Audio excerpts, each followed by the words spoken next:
संकेत सारखे जे उपक्रम असतात याच्यामध्ये आपल्याला जागरूकता मिळते की आपण काय मिस करतोय आणि आपल्याला काय करायला पाहिजे आणि आपण काय घडवलं पाहिजे, हे अत्यंत महत्वाचं आहे. आपली दिशा बदलली ना तर आपली दशा बदलते. सॉरी डॉक्टर वास्तू रविराज. आपली जर दिशा बदलली तर आपली दशा बदलते आणि अशी दिशा बदलायची आयडिया जी असतात ना त्या अशा प्रकारच्या सेमिनारच्या मार्फत मिळतात. मी कुठून शिकलो तर मी सुद्धा ऑडियन्स म्हणून बऱ्याच कार्यक्रम अटेंड केलेत जिथे मी प्रदीप लोखंडे साहेबांना, त्यांच्यासारख्या लोकांना ऐकले, रविराज साहेबांसारख्या लोकांना ऐकले, निलेश कुलकर्णी साहेबांसारख्या लोकांना ऐकले आणि त्याच्यानंतर मी माझी दिशा बदलली आणि माझ्या दशा बदलली. तर मी असंच म्हणेन की हा देश आहे ना सोन्याचा खजाना आहे. खजाना म्हणजे आपण अगोदर म्हणायचो ना की भारत देश एक सोने की चिडिया आहे, ही वस्तुस्थिती आहे.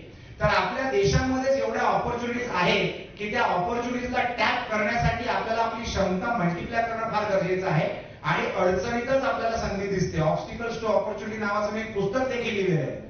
समस्या ते संधी. आपल्याला ज्या समस्या आज आढळतात, ज्या दिसत आहेत ना त्याच्यामध्येच लपून असलेल्या असतात संधी. तर त्याचा आपल्याला लाभ घेणं गरजेचं आहे. मी असं म्हणेन की अर्थसंकेत नावाच्या संस्था ज्या आहेत हे सामाजिक संस्था आहेत. हे लोकांना एकत्र आणतात, हे विचारांना एकत्र आणतात, हे ताकदींना एकत्र आणतात, हे रिसोर्सेसना एकत्र आणतात आणि याच एकत्रित येण्यामुळे ज्या कोलॅबरेशन्स घडतात आणि जिथे लोक एकत्रित येतात आपली आपली ताकद आणून, त्याच्यानेच देशाची प्रगती होते.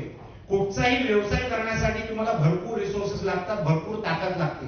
प्रत्येक रिसोर्स आपण विकत घेऊ शकत नाही, प्रत्येक रिसोर्स विकत घ्यायची गरज लागत नाही. आपल्याला जेव्हा जो रिसोर्स पाहिजे असतो तेव्हा तो आपल्याला अवेलेबल झाला पाहिजे, भाड्यावर अवेलेबल झाला पाहिजे. म्हणजे पे पर यूज हा जो कॉन्सेप्ट आहे ना, जे सॉफ्टवेअर मध्ये त्याला आपण म्हणतो सास model, software as a service.